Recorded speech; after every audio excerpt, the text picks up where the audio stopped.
Could you move slightly to that way, just slightly? Just so you're not in my vision so much. Yeah. Sure. Puts me off my train of thought. You've got a tree growing out of your head now. Nice. You've got a little pair of bunny rabbit ears you can stick there.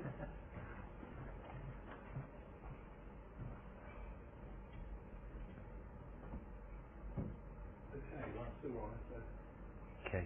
Happy? Yeah. Okay. Happy? Yeah. First of all, thank you for talking to us. Oh, thank you for having me here. George, you are in a stable long-term relationship. Yeah, so celebrated my 10th anniversary about a month and a half ago, 2 months ago. You've got a sell-out tour ahead With of a you. sell-out tour. Well, in general, I mean, I'm a very, very lucky man. As you said, I've got a wonderful partner. My career is still a great joy to me, despite the media. I'm healthy and happy and living my life, and for some strange reason, I'm here again, you know, in response to some pretty extreme behaviour by the press media. So, regardless of all the blessings that I have in life, I truly believe that, you know, I shouldn't have to deal with what I'm dealing with right now, which is all based on complete lies. You know, I mean, I hate not to be able to rise above it, but there's only so much you can take. And when the media starts to put slurs on my relationship and indicate that my partner, who is perfectly happy with the way I live my life and the way we live our lives together, that my partner is calling off our registered partnership, and that I'm having to buy him back with money. These kind of things are just unacceptable to me, and I'm really just here to say I've had enough, really, and I'm going to have to take legal action against pretty much everybody involved. Yeah, that is why then, this is your right of reply. Why Well, do you yes. want to do this interview? Yes, well, I believe me, I don't want to do this interview. Whenever you see me in front of the camera, the chances are I don't want to be there. But really, what the press has said to me this week, without saying it, is don't try to get the truth through, because what we'll do is take your denials of what we've said and turn them into new stories. If you look at the progress of the last week, I went out last Tuesday night and came off of Hampstead Heath. I don't even remember if I got any action, right? But came off of Hampstead Heath, and my car was parked right by the public footpath off of Hampstead Heath, or one of them, because I have nothing to hide. I don't worry about people seeing my car there. You know, I walked straight off the public pathway on my own. I had a confrontation with two photographers who have been tailing me for the best part of 6 months, almost 24 hours a day, which I'm definitely going to take some action about.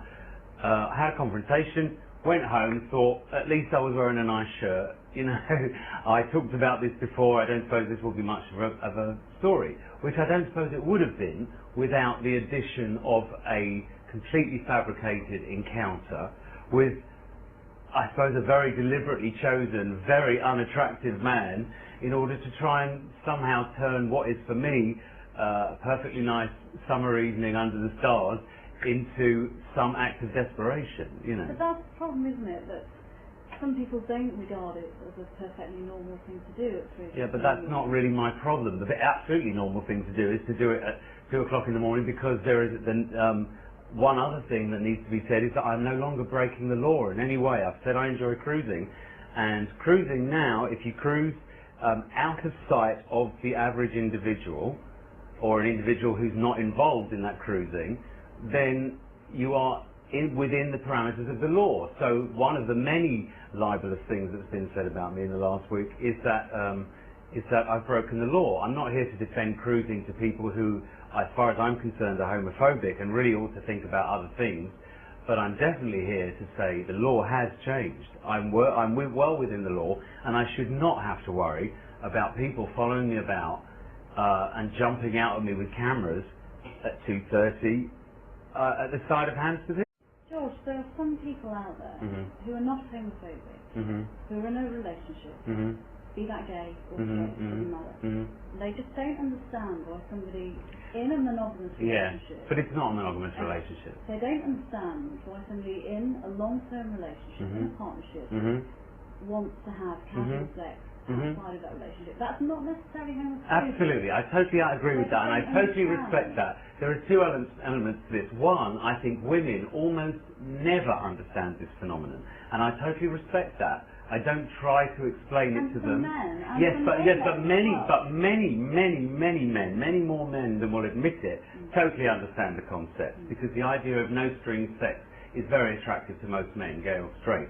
The difference is, if you do it within a straight life, you're very likely harming someone, if not physically, then definitely emotionally. And I totally respect people's idea of what the ideal within a straight relationship is. Totally respect it. Think it's the ideal for them. But as I said, and I'm not here to protect or to defend my community when it comes to cruising. I'm here to say, because as far as I'm concerned, there's nothing to defend. I'm here to say things have got to the point with our press media that when you make a statement which completely and utterly denies a story, which I did on Sunday, because as far as I'm concerned, there's no story in a piece of legal behaviour which I've talked about many times. But there is. Story because you're George Michael. No, there's a story. Accept that. Yes, but no, I don't accept that there is a story because someone is allowed to follow me at 2:30 in the morning. But like I said, this is off topic as far as I'm concerned. What I'm talking about is the fact I make a public statement, which I didn't want to have to make in the first place, to say that I had no knowledge of the person that the News of the World decides that I've had some kind of encounter with. I have no knowledge of that person. I'm going to sue him for libel. I'm going to sue the photographers that made up the story in general for libel. They don't know the story of you being there and you being... No, but I've said to you, there is no news story. There's no news story as far as a gay man is concerned and the gay community is concerned. The fact that my private life is of ongoing interest to straight people is really not why I'm here. I'm here to say that when a story is written about you in the media and you deny that story, that deserves to be heard, right? I denied the story, it was ignored, and news stories were made up saying that my boyfriend had called off our wedding. Complete libel, right? So I do a phone-in on the television for another channel to say these stories are rubbish, and the next day, not only do I not get my denial printed, but they build another lie by saying I've bought back my boyfriend with a present, which I actually talked about being his anniversary present a month ago. All I'm saying is, I went out last Tuesday night and did something my boyfriend accepts, I enjoy, is now legal, and I find myself, because the Sun or the News of the World knows how to turn a story into something homophobic, i.e. by placing a very unattractive person in that picture, right? I find myself defending myself for no apparent reason for a week, when all I want to do is get ready for my tour. And my problem really is the people I'm going to sue are the secondary, the people who want to take an initial piece of News of the World information which they know is dubious and then add their own twist to it and print it the next day. The secondary people I've decided I'm going to go for. Rupert Murdoch, I understand that this is part of a long campaign that began with Shoot the Dog and what they would call political interference. So I can deal with that. It has a reasoning to it. I can deal with it. What I can't deal with is everybody else enjoying that phenomenon and adding to it. You've set the record straight on what happened. You've set the record straight about your ongoing relationship and where that's heading. In terms of the future and in terms of people who don't understand why somebody would want casual sex outside of a relationship, can you understand that they would be confused about why you would put your health at risk, potentially? I'm sorry, but please don't get into a homophobic discussion of, because I'm sorry, your presumptions about gay life. No. I'd really like to. Trying to explain to people. No, I'm sorry, I'm not here to talk about this. We can talk all night if you want to about how dangerous it is to go to a bar or a pub or an ordinary class in life these days, and I'm saying that I have been doing this on and off since I was a teenager and never once seen violence. If I want to see violence or what I call shameful behaviour, the idea that women in clubs these days have to hold their hand over their drink for fear of being drugged, please don't tell me as a member of the straight community that I am taking risks. I know what I do. I know that Hampstead Heath is safe. I know I've never seen any violence. I know I have friends there. I know that to a gay person in London, it's one of the actual parts of a gay environment. And I'm sorry, but we should not be taking questions like this from straight women in particular, or males. So gay people, very few gay people are internally homophobic enough to say, we don't want to be represented like this. But neither you or I can speak for other gay people. No, we can't. But what I can say is, I do not deserve the criticism, let alone from gay people. No, I'm saying you're trying to understand why people don't understand. And I've already said, right, I understand people not understanding, right? I have total respect for that. What I don't have respect for is some demand for answers from an openly gay man who's living his own life.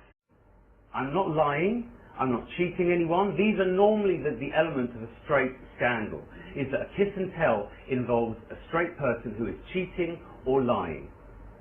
I have not cheated or lied about my sex life to anybody in my life, in my entire life.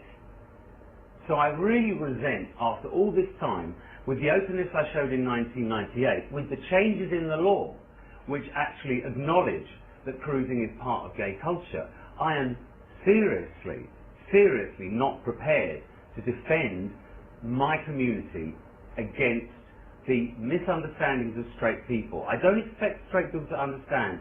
I expect straight people to be tolerant in the way that they are on television and radio, in the media, in the press. And at the moment I have no legal protection against words like depravity and shame.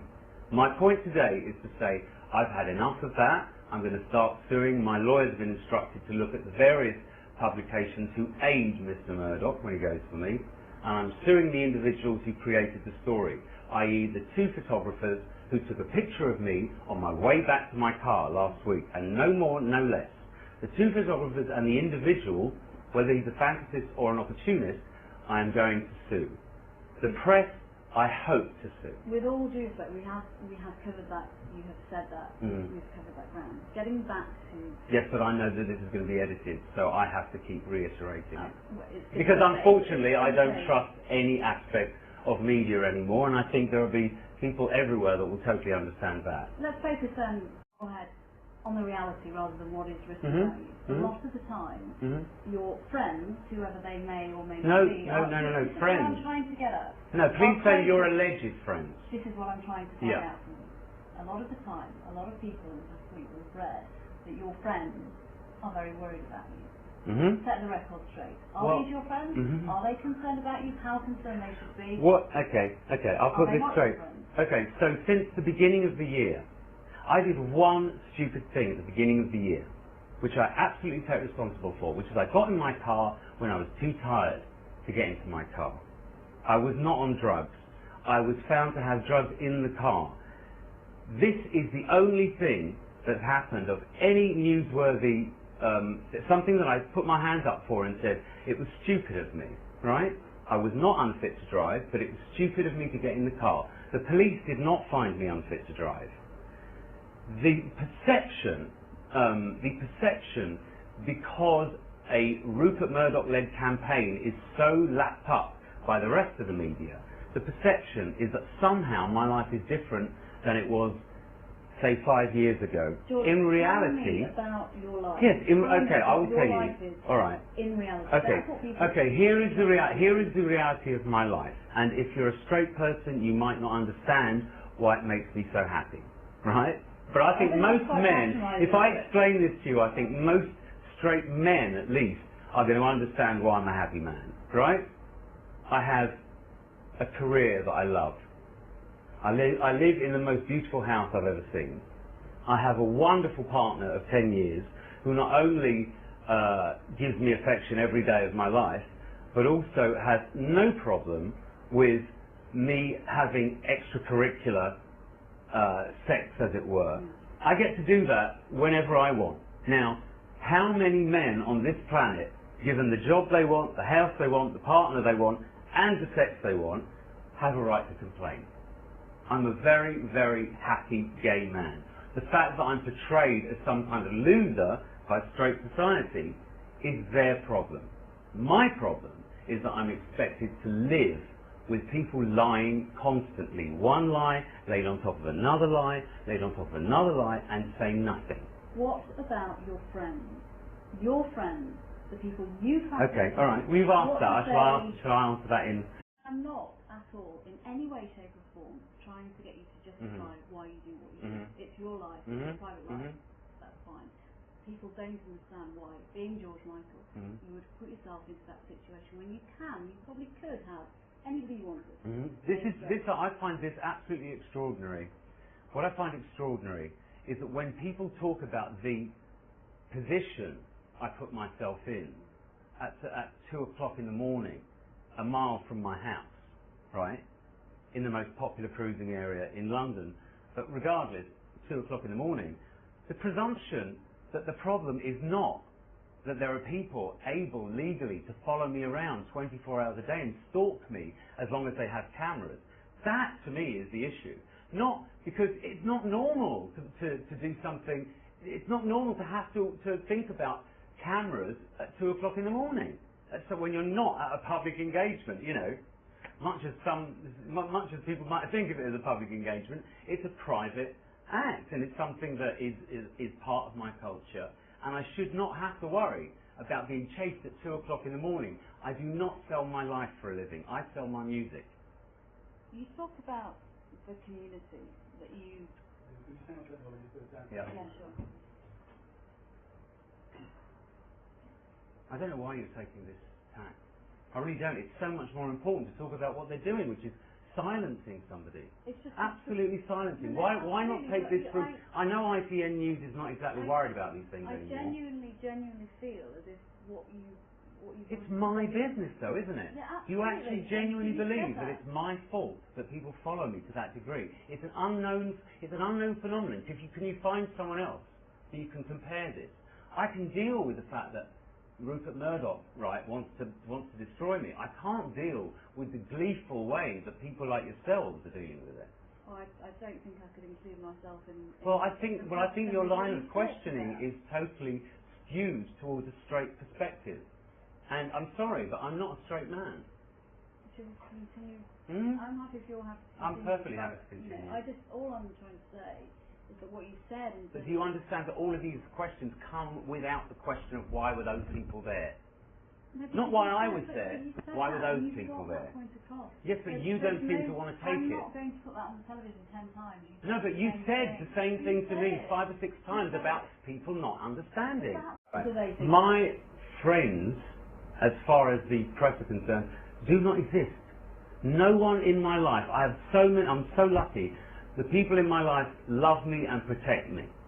The press can write what they like in the modern day context of news and use the word source, onlooker, friend. All of these things are indefinable, and they don't have to prove where these things come from. There is not one friend in my life that worries for me, that's seen me in the last year. They've seen me and they know I'm fine. They know the only thing that's wrong with my life is that I have, as a result of this campaign by Mr. Murdoch, have lived with photographers outside my house and following me around 24 hours a day for nearly 6 months. That is the only bad thing about my life. Other than that, I'm getting ready for a tour, I'm training 5 days a week, I'm singing every night, I'm getting my voice ready, and I'm really excited. But I'm being dragged away from that to once again say, people are lying about me and I've had enough. You know, so as of next week, a lot of people will be getting ripped, and something I never wanted to do, but I'm being cornered into it, really. So I just want people to understand that I have had enough of this, and that I will be suing the individuals who've decided this story is true. or the several stories that have been written this week are true. I get back to this point of people not quite understanding which is just the way it is. That's just the way it is, but it shouldn't be legal. It shouldn't be legal for these things to be expressed with words like this. Confusion that people have, the puzzlement that someone who lives a glamorous life could still want to cruise, is because the straight version of cruising is an act of desperation rather than an act of joy. Whereas I know when I'm standing underneath the stars, maybe next to a campfire, talking with some people that I know from Hampstead Heath, I know that I'm perfectly happy to be there, and it's just part of a life where I actually get to have, I'm sorry, but without bragging, I'm George Michael. I get to have pretty much anybody that I'm attracted to. And I do. You would have got that anyway. You would get that anyway.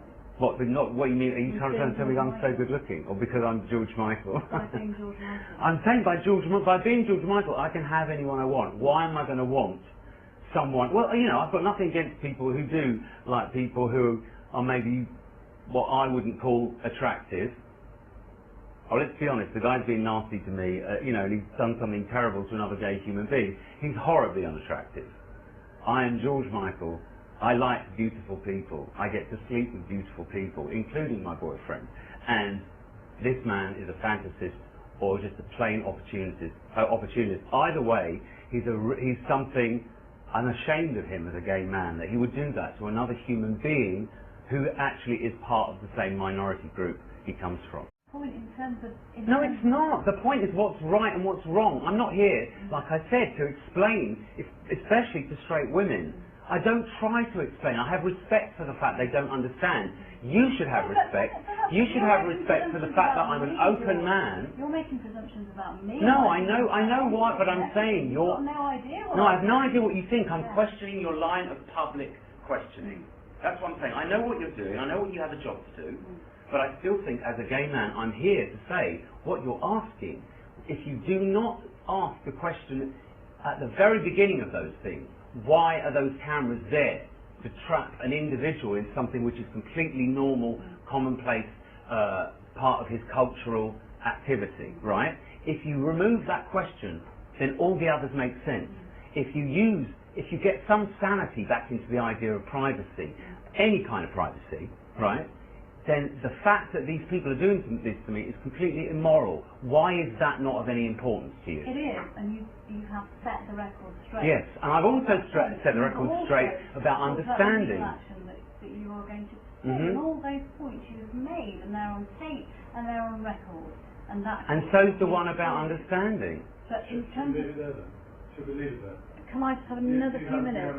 So let's have another few minutes, all right? No, I'm not afraid of this. I'm just really perplexed by it. What do you say? And you don't have to answer. What do you say? You're talking about the gay community. What do you say to the members of the gay community? You say, actually, I don't go and seek casual sex. I'm in a monogamous relationship. I think cruising gives gay people a bad name. You know what I would say to them? I would say to them, I totally respect that they don't want to take part in something, but when you know that probably two-thirds of your community takes part in an activity, and your community is a minority that struggles with homophobia, just keep it to yourself. Do you know what I'm saying? It's like, I totally appreciate that not everybody, that some people use monogamy as a force to stay together. Many gay men realise that monogamy can tear them apart as two men rather than a man and a woman, and decide that cruising or outside, sex is a way of keeping away jealousy, lying, cheating. These, to many gay people, are the territory of straight marriage, and they have and they're very understandable, and family is a totally different idea. I would say to these people who want to say I'm giving them a bad name, that then in that case I'm giving two-thirds of my community a bad name, who don't feel that it is a bad name. And I would say, please, please, keep those opinions to yourself, because actually, if you're not cruising, you don't need to defend yourself. I'm a perfectly open gay man who finds myself defending myself from not only the overwhelming homophobia of Fleet Street, and the media now on television and radio, which is prepared to take notice of that, but to then be attacked by gay people because they don't want to be thought of as promiscuous, I'm afraid I don't have much sympathy for them at this moment in time. When the straight world starts treating gay people's culture with some respect, not necessarily understanding, but with some respect, then I'll have some respect for those people who are piling in with them. But right now, I'd say it's really disappointing. But isn't it a good time for all voices to be heard in this, so that public attitude towards homosexuality does change? Is that not the best outcome? Absolutely. I'm perfectly happy that, for instance, last night there was a news discussion about cruising. This morning there was one on the radio. I'm perfectly happy for these things. I'm perfectly happy to be the spokesperson that says, for God's sake, you know, this will be looked back on in 20 years' time. We will look back on some of the things that we say about gay people today with horror, right? I really truly believe that. And the only way for that to happen is for these discussions to happen. But do I always have to be at the centre of them just because I'm George Michael and I refuse to acknowledge that being a celebrity means that I should stay at home and not do what I want to do? I would absolutely say my right. I hope to be remembered as a gay man, at least by the gay community, as a gay man who would not be apologetic for his sexuality. That's as much as I can do. And the only way it seems to do that these days, because the actual blocking from the rest of the media is so huge, the only way is legally. So right now I have to sue. Much as I don't want to, and much as I'll leave it to my lawyers and I'll get on with my tour and get on with preparing for my tour, which is the only way to really silence people, I suppose, is with my music as usual. But in the meantime, I'm sick of the lies, and I am putting my foot down and saying, this man was lying, the photographers were lying, and an ordinary Tuesday night in my life should not turn into a week-long debate when the world is absolutely going crazy. Are we really going to waste news space on my sex life? It's just a joke. And much as I'm going to be out of this whole thing, I think the tour will be the last point at which I'll have any dealings with the commercial media, at least. I am outraged on behalf of my community and myself that I am having to stand up again and protect my own, the simplicity of my own gay life, having to protect it as though from words like depravity. I don't want to be here in 5 years' time. If my taking legal action does anything to change that, that would be fantastic. Right now, what I'm mainly interested in is the individuals involved and making sure that they pay some price for having wasted a week of my life and absolutely encouraged and promoted homophobia in our media.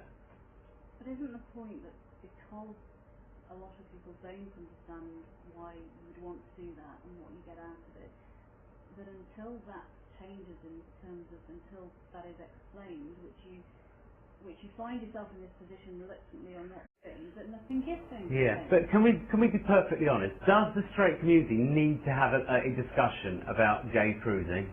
Really? Do they need to? Do you think actually it will change anything? The law has changed. The government has been convinced that if men are getting on with their cruising and not being flagrant, the law has changed. I am not here for breaking the law. I'm here once again to defend completely everyday behaviour in a large percentage of the gay population. And it's vile that anyone, let alone an individual, should be consistently pilloried for what they do in their private life. But I'm absolutely horrified that people take Mr. Murdoch's homophobia and then spread it like it's confetti. You must have never imagined that in the beginning of your career your sexuality would become more important than your music. That can't make you happy. Well, in the present day, my sexuality is being made more of than my music, but my music will last. This rubbish, you know, will be gone. I'm just here to say that I've had enough of it for me. From my point of view, it's time to do something about it. The fact that the media is doing this, I think the fact that one area of the media gets to pretend it's 1965 and that the rest of the media are now able to pick on that stuff and drag that homophobia into the mainstream outside of the printed press is very worrying. It's very worrying. Just because there are a bunch of very, very effeminate homosexuals all over the television at the moment, and people feel nice and safe about that, does not mean that gay people should not look at what's going on in terms of my representation and understand that there is still a very big problem. You know, we should not be sitting here having this conversation. That's what I'm here to say. I should not be forced into telling my truth on television. If I make a statement to the media, which is true, it should be getting to the public. That's not what the media is interested in doing. They're interested in the best story, and then the truth just kind of tries to limp in behind it. But these days, I've actually been told this week, don't try and tell the truth. It will just prolong your agony because we have the power. And I'm here to say they don't have all the power. There you go. Okay, thank you for that. I respect the fact that women don't understand. I totally respect the fact that I have a large female audience. It's really not necessarily women, and I take your point that... Talk to a few more gay men, and you've got to understand.